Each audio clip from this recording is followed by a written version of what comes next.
धनवान और सर्वगुण संपन्न था, लेकिन जमींदार बहुत ही कंजूस था। वो अपने परिवार के लिए आलीशान घर बनवाना चाहता था। जमींदार ने अपने आलीशान घर बनवाने का ठेका ठेकेदार रमेश को दे दिया। उसने रमेश की कई तारीफें सुनी थी कि वो बहुत ही अच्छा है, मेहनती है और बहुत ही काबिल है। जब रमेश को पता चला कि महल बनाने का काम जमींदार साहब ने उसे दिया है, मानो खुशी से वो बेहाल हो गया। रमेश अपने मजदूरों को लेकर ठेकेदार के गांव चंदरपुर के लिए निकलने लगा और तभी उसकी पत्नी कमला ने आवाज दी, सुनिए जी, सुनिए, जाने से पहले अपना मुंह तो मीठा करके जाइए। हाँ भाग्यवान, जरूर, खुशी का समय है। अगर हमने वहाँ जाकर अच्छा काम किया तो जमींदार साहब हमें स्वर्ण मुद्राओं से नवाजेंगे। भगवान करे आपकी सारी मनोकामनाएं पूरी हों। रमेश अपने सारे मजदूरों के साथ चंदरपुर गांव के लिए निकल जाता है। अरे, मैंने सुना है कि चंदरपुर गांव में बहुत धनवान आदमी रहते हैं। सोचो, अगर महल अच्छा बना देंगे तो पूरा चंदरपुर हमसे ही घर बनवाएगा। कितना मजा आएगा, नहीं? धन ही धन होगा। अरे इतना ज्यादा ना सोचो, ये सोचो कि कहीं खराब महल बन गया तो पूरा चंदरपुर हमारा पीछा नहीं छोड़ेगा। और जमींदार बहुत कंजूस है, मैंने ये भी सुना है। मजदूरी की उत्सुकता को देखकर ठेकेदार रमेश उससे बात करता है और कहता है, भाइयों, ये समझ लो हमारे जीवन का सबसे खास काम आज हमें मिला है। यहाँ के बहुत बड़े जमींदार हमसे अपना घर यानी कि महल बनवाना चाहते हैं। हमें सावधानी पूर्वक कार्य करना होगा। जमींदार साहब हम पर निगरानी भी वही रखेंगे। कोई सामान या किसी चीज का घपला नहीं करेगा, वरना अंजाम उसका बहुत बुरा होगा। हम अपना 100% इस कार्य में लगा देंगे मालिक। बस आप हम मजदूरों का भी ध्यान रखना।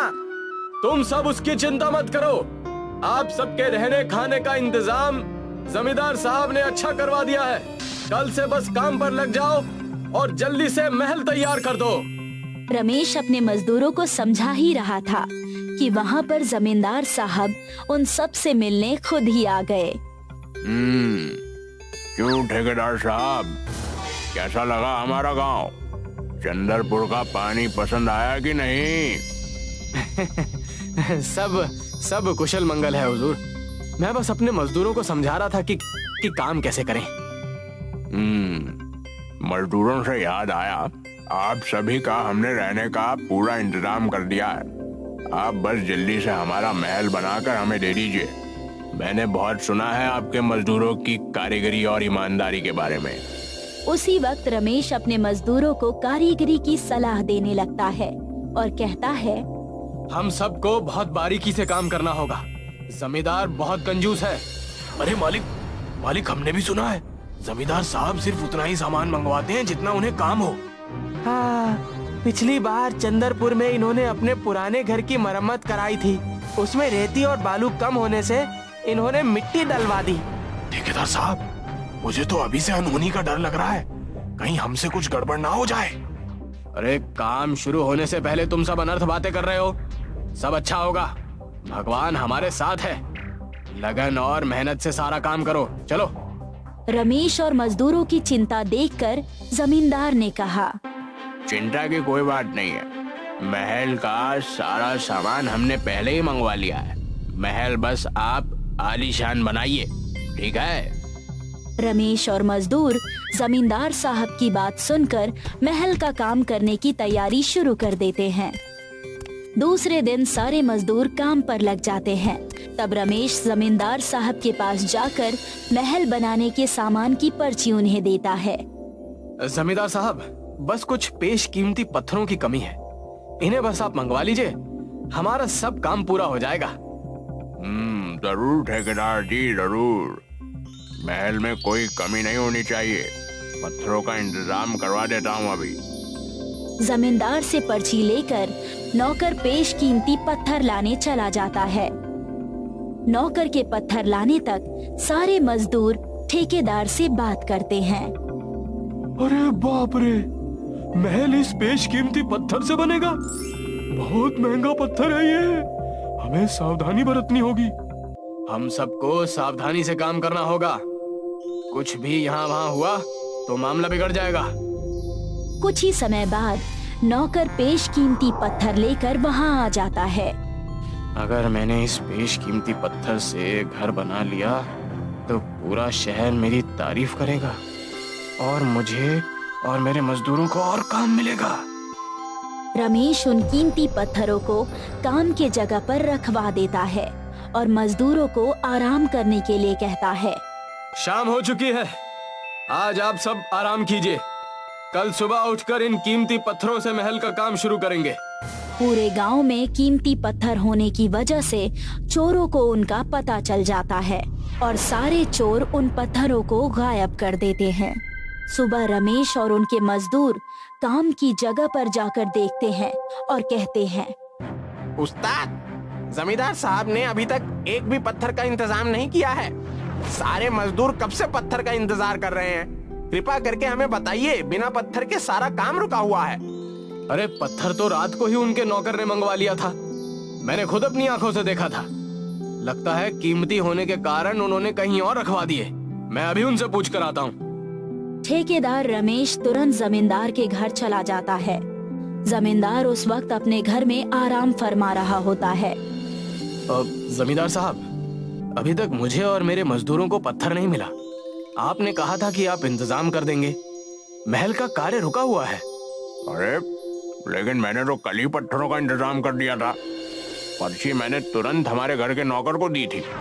जमींदार अपने उस नौकर को बुलाकर पूछता है, अरे भाई मंगलू, तुमने पत्थरों की व्यवस्था नहीं की?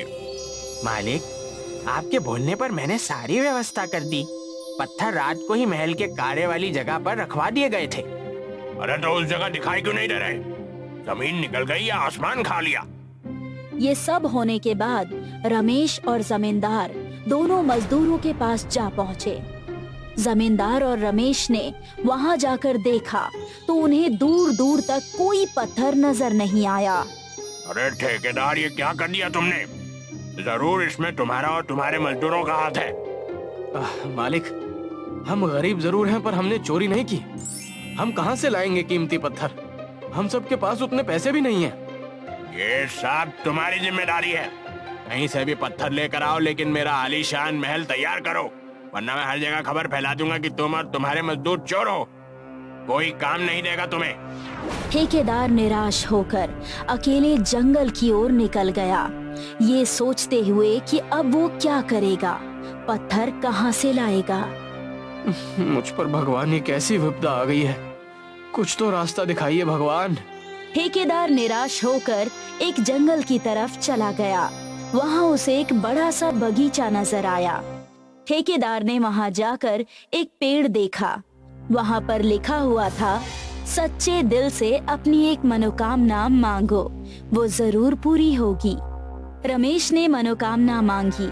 हे भगवान, मेरी ये मनोकामना जरूर पूरी हो जाए, वरना मैं और मेरे मजदूर रास्ते पर आ जाएंगे। रमेश ने पत्थर के पेड़ की मनोकामना कहकर एक बीज बो दिया। देखते ही देखते वो बीज बहुत सारे पेड़ बन गए। रमेश पत्थर का पेड़ देखकर चौंक गया और सारे मजदूरों को वहाँ बुलाकर उसने पेड़ के बारे में बताया। अरे मालिक, अब हमें कहीं भागने की जरूरत नहीं पड़ेगी। हम पत्थर के पेड़ से महल तैयार करवा देंगे। जमींदार का आलीशान महल हम बनवा देंगे। पत्थर के पेड़ से ठेकेदार ने जमींदार का महल बना दिया और सारे शहर और गांव में अपना बोलबाला कर दिया। अरे भाई, मानना पड़ेगा रमेश, तुम्हें और तुम्हारे मजदूरों को वफादारी से सारा काम करवा दिया। बहुत शानदार, बहुत शानदार। इतना सुनते ही मानो सारे मजदूर ठेकेदार को अपने कंधे पर उठाकर जश्न मनाने लगे।